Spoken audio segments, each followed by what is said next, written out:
Today we'll show you how to make onigiri rice balls with scrambled eggs, green onions, and sesame seeds.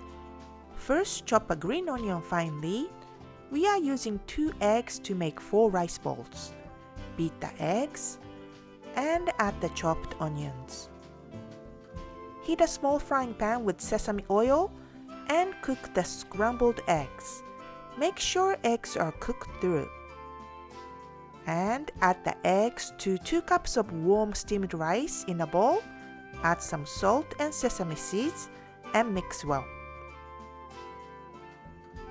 Moisten hands with water and place quarter of the rice mixture and press and form a triangle like that, and repeat to make 4 rice balls.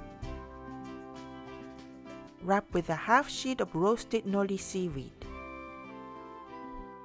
This is an easy and delicious lunch or breakfast for you and your family. Hope you try it soon. 美味しい。